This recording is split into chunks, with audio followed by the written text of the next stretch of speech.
Hello സുഹൃത്തുക്കളെ, നിങ്ങൾക്ക് എല്ലാവർക്കും എൻ്റെ യൂട്യൂബ് ചാനലിലേക്ക് സ്വാഗതം. ഞാനിന്നിവിടെ പറയാൻ പോകുന്നത് ആദ്യമായിട്ട് നിഫ്റ്റിയുടെ ലെവൽസ് പറയാം. ഇപ്പോൾ ഞാൻ ഒരേ ഒരു കാര്യം പറയാനുള്ളൂ, നിഫ്റ്റിയും ബാങ്ക് നിഫ്റ്റിയും നിലവിൽ ബുള്ളിഷ് മൂഡിലേക്ക് കടന്നുണ്ട്. ഓക്കെ, ഇനി ഇപ്പോൾ നിഫ്റ്റി ഇപ്പോൾ കറണ്ട് മാർക്കറ്റ് പ്രൈസ് നിൽക്കുന്നത് 22,326 അത് ഞാൻ പറഞ്ഞില്ലേ, ഇപ്പോൾ ബുള്ളിഷ്നെസ്സിലേക്ക് എത്തിയിട്ടുണ്ട്.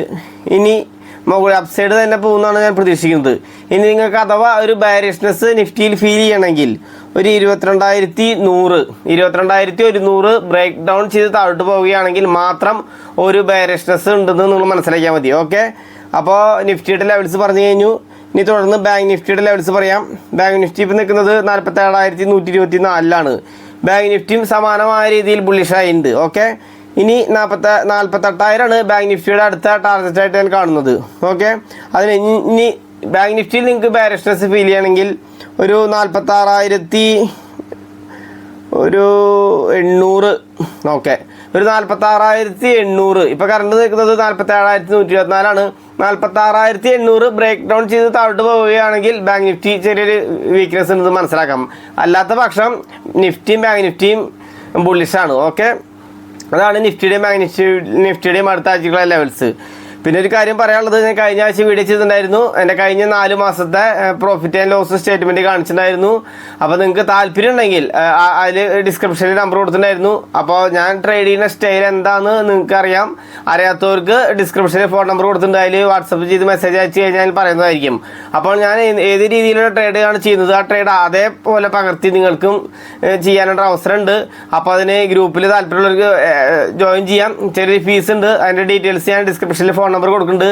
ആ നമ്പറിൽ നോക്കി കഴിഞ്ഞാൽ കോൺടാക്ട് ചെയ്ത് കഴിഞ്ഞാൽ പറയാം. ഞാൻ മെയിനായിട്ട് ഓപ്ഷൻ ബൈയിങ്ങിന് ചെയ്യാറ്. ഓപ്ഷൻ സെല്ലിങ് അത് മാർക്കറ്റ് സിറ്റുവേഷൻ അനുസരിച്ച് ചിലപ്പോൾ ഓപ്ഷൻ സെല്ലിങ്ങിലേക്ക് കടക്കുന്നു മാത്രം. ഓക്കെ, പിന്നെ ആരും ഇൻട്രാഡേ ആയിട്ടല്ല ഓപ്ഷൻ ബൈയിങ് ഞാൻ ചെയ്യുന്നത്. എൻ്റെ ട്രേഡിംഗ് സെറ്റപ്പ് അങ്ങനെയല്ല, പൊസിഷനായിട്ടാണ് ഞാൻ ട്രേഡ് ചെയ്യുന്നത്. ഓപ്ഷൻ ബൈയിങ് ആയാലും ഓപ്ഷൻ സെല്ലിങ് ആയാലും പൊസിഷനായിട്ടാണ് ഞാൻ ഓപ്ഷൻ ചെയ്യാറ്. ഓക്കെ, അല്ലാതെ ഇൻട്രാഡേ ചെയ്ത് അങ്ങനെ പ്രോഫിറ്റ് എടുക്കുന്ന രീതിയല്ല നമുക്കുള്ളത്. അതിനാൽ തന്നെ ബാങ്ക് നിഫ്റ്റിയിൽ പറയുകയാണെങ്കിൽ മിനിമം ഒരു 100 പോയിൻ്റാണ് നമ്മുടെ ടാർഗറ്റ്. 150, 200, ചില സമയത്ത് 300 പോയിൻ്റ് വരെ ടാർഗറ്റ് അച്ചീവ് ചെയ്യാറുണ്ട്. അതേപോലെ തന്നെ ആണ് സ്റ്റോപ്പ് ലോസും ഇത്തിരി വൈഡ് റേഞ്ച് ആയിരിക്കും. അതല്ലാതെ നമ്മളൊരു 15 പോയിന്റ് സ്റ്റോപ്പ് ലോസ് വെച്ച് 50 പോയിന്റ് ടാർഗറ്റ് ആ സെറ്റപ്പിലല്ല നമ്മൾ ട്രേഡ് ചെയ്യുന്നത്. ഞാൻ വീണ്ടും പറയാം, നമ്മൾ പൊസിഷനായിട്ടാണ് ട്രേഡ് ചെയ്യുന്നത്. അപ്പോൾ നമ്മൾ 10 പോയിന്റ് 20 പോയിന്റ് സ്റ്റോപ്പ് ലോസ് വെച്ചിട്ട് കാര്യമില്ല. വെച്ചിനോട് കുഴപ്പമില്ല, പക്ഷേ ആ വെച്ചതിന് ഓർമ്മയുണ്ടാവുള്ളൂ. അതാണ് അതിൻ്റെ അവസ്ഥ. അത് നമുക്ക് പലപ്പോഴും അനുഭവം ഉണ്ടായിട്ടുണ്ടാവും. നമ്മൾ സ്റ്റോപ്പ് ലോസ് ചെറുത് വയ്ക്കും, അതിനുശേഷം സ്റ്റോപ്പ് ലോസ് ഹിറ്റ് ചെയ്യും. എന്നിട്ട് 3:30 ആകുമ്പോൾ നമ്മൾ നോക്കുമ്പോൾ നമ്മൾ വിചാരിച്ച ടാർഗറ്റ് കടന്ന് ചിലപ്പോൾ അതിൻ്റെ അപ്പുറത്തേക്ക് കടന്ന് മുകളിലേക്ക് പോയിട്ടുണ്ടാവും. അപ്പോൾ നമ്മുടെ ട്രേഡിങ് രീതി പൊസിഷനായിട്ടാണ് ചെയ്യുന്നത്. ഓപ്ഷൻ ബൈയിങ് ആയാലും ഓപ്ഷൻ സെല്ലിങ് ആയാലും. ഓപ്ഷൻ സെല്ലിങ് അങ്ങനെ ഹെഡ്ജഡ് ആയിട്ടാണ് ചെയ്യുന്നത്. ഓക്കെ, അപ്പോൾ നിങ്ങൾക്ക് ഓപ്ഷൻ ചെയ്യാൻ അറിയാവുന്ന ആളുകളാണെങ്കിൽ മാത്രം ഡിസ്ക്രിപ്ഷനിൽ ഫോൺ നമ്പർ ഉണ്ട്, അതിൽ വിളിച്ച് കോൺടാക്ട് ചെയ്യുകയാണെങ്കിൽ ഫോൺ വിളിക്കേണ്ട ആരും, കാരണം എല്ലാവരും ഫോൺ വിളിച്ച് കഴിഞ്ഞാൽ നമുക്ക് മറുപടി വരാൻ ബുദ്ധിമുട്ടുണ്ടായിരിക്കും. വാട്സപ്പിൽ മെസ്സേജോ വോയിസോ എന്തെങ്കിലും ഇട്ട് വെച്ച് കഴിഞ്ഞാൽ സമയത്തിനനുസരിച്ച് റീപ്ലൈ തരുന്നതായിരിക്കും. ഓക്കെ, അപ്പോൾ അടുത്ത ആഴ്ച നിഫ്റ്റിയുടെ ബാങ്ക് നിഫ്റ്റിയുടെ ലെവൽസ് പറഞ്ഞു കഴിഞ്ഞു. പിന്നെ നിങ്ങൾക്കറിയാം, ഈ ആഴ്ച ദുഃഖവെള്ളിയും ഒക്കെ കാര്യങ്ങളൊക്കെ ആയിട്ട് നല്ല തിരക്കിലായിരുന്നു. അപ്പോൾ അതിനാൽ ട്രേഡ് ചെയ്യാനായിട്ട് വളരെ 3 ദിവസം മാത്രമേ ഉണ്ടായിരുന്നുള്ളൂ. കാരണം തിങ്കളാഴ്ച ഹോളി പ്രമാണിച്ച് മുടക്കണ്ടായിരുന്നു. പിന്നെ ചൊവ്വ ബുധൻ വ്യാഴം 3 ദിവസം മാത്രമേ ട്രേഡിങ് ഉണ്ടായിരുന്നുള്ളൂ. എന്നെ സംബന്ധിച്ചിട്ട്, എൻ്റെ പേഴ്സണലിനെ സംബന്ധിച്ച് ഈ 3 ദിവസം കൊണ്ട് ഞാൻ ഈ ആഴ്ച പ്രോഫിറ്റബിൾ ആണ് എന്നെ സംബന്ധിച്ചിട്ട്. ഓക്കെ, ഈ ആഴ്ച മാത്രമല്ല, ഈ മാർച്ച് മാസം ഞാൻ പ്രോഫിറ്റബിൾ ആണ്. അതിൻ്റെ വീഡിയോ ഞാൻ ഇപ്പോൾ ചെയ്യുന്നില്ല, കാരണം ഞാൻ കഴിഞ്ഞ 4 മാസത്തെ സ്റ്റേറ്റ്മെൻറ്റ് കാണിച്ചു കഴിഞ്ഞ ആഴ്ച വീഡിയോ ചെയ്തിട്ടുണ്ടായിരുന്നല്ലോ. അപ്പോൾ കാണാത്തവർ ആ വീഡിയോ പോയി കണ്ടു കഴിഞ്ഞാൽ കഴിഞ്ഞ 4 മാസത്തെ നവംബർ, ഡിസംബർ, ജനുവരി, ഫെബ്രുവരി 4 മാസത്തെ പ്രോഫിറ്റ് ആൻഡ് ലോസ് സ്റ്റേറ്റ്മെൻറ്റ് നിങ്ങൾക്ക് കാണാവുന്നതാണ്. ഇനി അടുത്ത വീഡിയോ ചെയ്യുമ്പോൾ ഇപ്പോൾ മാർച്ച്, ഏപ്രിൽ, മെയ്, ഇനി 2 മാസം കൂടി കഴിഞ്ഞിട്ട് 3 മാസത്തെ പ്രോഫിറ്റ് ആൻഡ് ലോസിൻ്റെ സ്റ്റേറ്റ്മെൻറ്റാണ് കാണിക്കാൻ ഉദ്ദേശിക്കുന്നത്.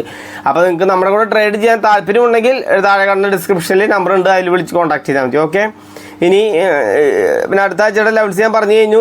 ഇത്രയൊക്കെ ഈ വീഡിയോ കുറിച്ച് പറയാനുള്ളൂ. പിന്നെ ഡിസ്ക്ലൈമർ ആയിട്ട് പറയാനുണ്ട്, ഞാനൊരു സെബി രജിസ്റ്റേർഡ് അനലിസ്റ്റ് അല്ല. അതിനാൽ ബൈ റെക്കമെൻഡേഷനും സെൽ റെക്കമെൻഡേഷനും സ്വീകരിക്കുമ്പോൾ നിങ്ങളുടെ ഫിനാൻഷ്യൽ അഡ്വൈസർ അതിന് ശേഷം മാത്രം തീരുമാനം എടുക്കണമെന്ന് പ്രത്യേകം ഓർമ്മപ്പെടുത്താണ്. ഓക്കെ, ഞാൻ പറ്റുകയാണെങ്കിൽ ഗുഡ് ഫ്രൈഡേ നടന്ന പരിഹാര പ്രദർശനം നമ്മൾ പരിഹാര പ്രദർശനം ഉണ്ട്.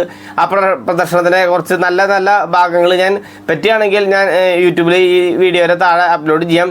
അപ്പോൾ താല്പര്യമുള്ളവർക്ക് കാണാം. പിന്നെ സ്റ്റോക്ക് മാർക്കറ്റ് മതമായിട്ട് റിലേറ്റീവായ കാര്യങ്ങളല്ല, എന്നാലും നമ്മളൊരു ഗുഡ് ഫ്രൈഡേ കഴിഞ്ഞു, അതിൻ്റെ നല്ല രീതിയിൽ വണ്ടി കാര്യങ്ങളൊക്കെ അലങ്കരിച്ചിട്ടുണ്ട്. അപ്പോൾ അതിന് വീഡിയോസിൻ്റെ ചെറിയ ക്ലിപ്പിങ്സ് താഴെ ഇടുന്നുണ്ട്.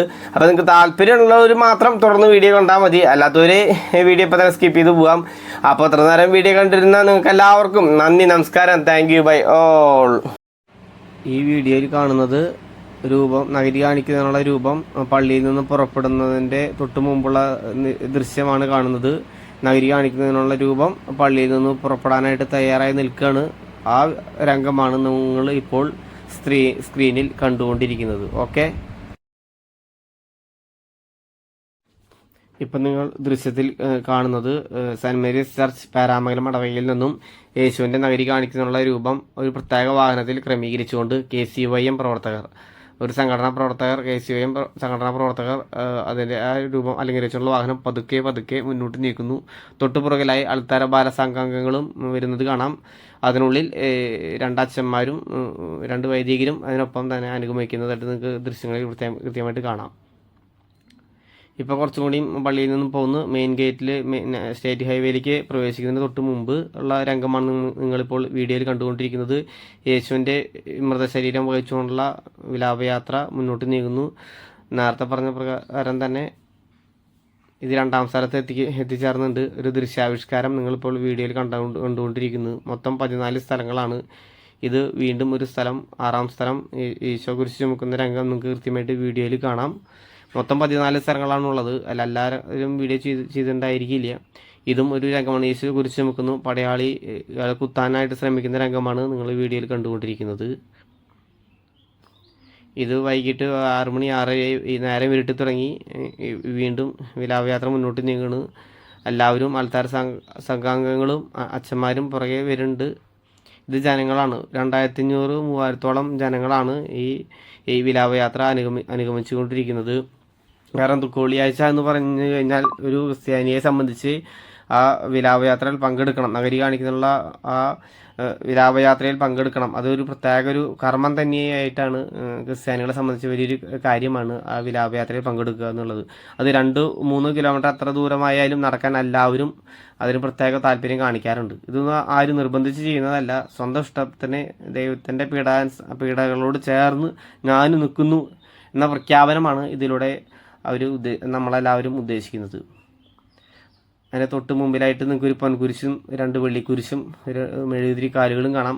അത് പ്രദക്ഷിണത്തിൻ്റെ മുന്നോടിയായിട്ട് എല്ലാ പ്രദക്ഷിണത്തിനും പിടിക്കേണ്ട ഒരു മാതൃക തന്നെയാണ്.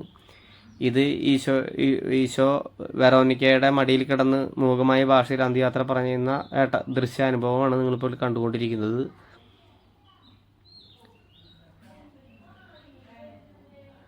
ഇത് ഈശോയുടെ മൃതദേഹം മാതാവിൻ്റെ മടിയിൽ കിടക്കുന്ന ഒരു കുരിശിൽ നിന്നിറക്കി മാതാവിൻ്റെ മടിയിൽ കിടത്തുന്ന രംഗമാണ് ഇപ്പോൾ കണ്ടുകൊണ്ടിരിക്കുന്നത്. അവസാനം പള്ളിയിൽ സമാപിച്ചു. നഗരി കാണിക്കുന്ന വാഹനം പള്ളിയിൽ അവസാനിച്ചു.